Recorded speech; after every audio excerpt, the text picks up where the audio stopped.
Starting points of the archipelago. Around quite a while back, the archipelago was framed by volcanic emissions. Around a long time back, the earliest occupants had shown up from the Asian central area, maybe over land spans worked during the Ice Ages. By the 10th century AD, seaside residents invited Chinese business and pilgrims, trailed by Muslim merchants from Borneo. The early occupants of the Philippines were Mongoloid plummet, which are prevalent today. The progressive spread of Islam from Borneo into the Focal and Northern Islands was interfered with by the appearance of the Spanish Christians, disclosure of the Philippines by the West, and revolution. The Philippines were guaranteed for the sake of Spain in 1521 by Ferdinand Magellan, a Portuguese voyager cruising for Spain, who named the islands after King Philip II of Spain. They were then called Las Filipinas. By the 1830s, Spanish culture and thought had infiltrated into Filipino culture to the degree that the Filipino public started pondering freedom from Spain. The public authority of Spain created Filipino horticulture to the point that it was independent.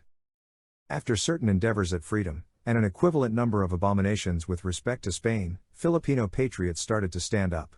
One of the most popular of the time was José Rizal. He concentrated on medication at the College of Santo Tomas in the Philippines and the College of Madrid. Rizal composed two significant books that depicted the maltreatments of Spanish rule. Albeit the books were prohibited, they were snuck into the Philippines and generally read. The evening of his execution, on December 30, 1896, Rizal declared the Philippines the pearl of the Oriental Oceans. His passing is every year honored on December 30. Rizal's execution gave impulse to the upheaval. Albeit the Filipino dissidents, led by Emilio Aguinaldo, didn't win total autonomy, the Spanish couldn't end the disobedience. In December of 1897, exchanges with Spain brought about the Agreement of Biak-na-Bato. The renegades were all conceded amnesty and the heads of the upheaval returned in willful exile to Hong Kong. While in Hong Kong, Aguinaldo and his countrymen planned what is today the Philippine Public Banner. The American time and freedom. While the Philippines were battling for freedom, Cuba, likewise a settlement of Spain, was attempting to free itself from Spanish rule. Cuba, in any case, had the support of the U.S. At the point when the American ship, USS Maine, sank in the Havana harbor, battle between the U.S. and Spain became impending.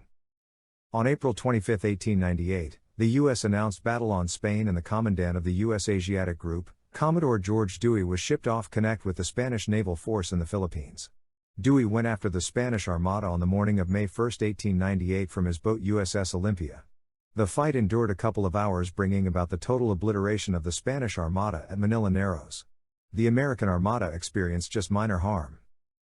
The Spanish-American conflict formally finished with the Arrangement of Paris on December 10, 1898.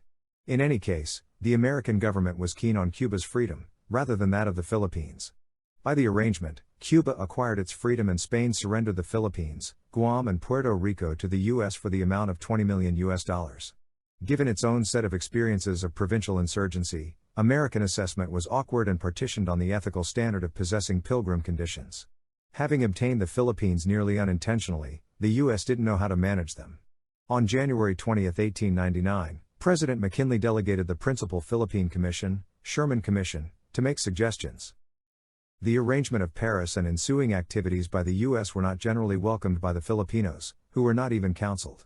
The Philippine conflict of autonomy started on February 4, 1899 and went on for quite some time. The U.S. required 126,000 officers to quell the Philippines. The conflict ended the existences of 4,234 Americans and 16,000 Filipinos. The Republic of the Philippines was laid out by the U.S. government in 1935 with the end goal of conceding Filipino freedom in 10 years or less. Be that as it may, on December 8, 1941, 10 hours after the assault on Pearl Harbor, the Japanese military attacked the Philippines. U.S. powers under the order of General Douglas MacArthur pulled out to Java on December 12, 1941.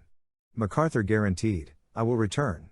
General MacArthur stayed true to his obligation and got back with a monstrous land and or water-capable power on the island of Leyte in October of 1944. Over the course of the following 4 months, U.S. powers, with the assistance of Filipino guerrillas, steered the Japanese armed force.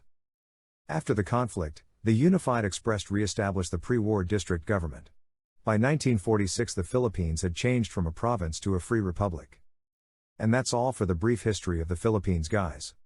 Hope you learned something. Till next time.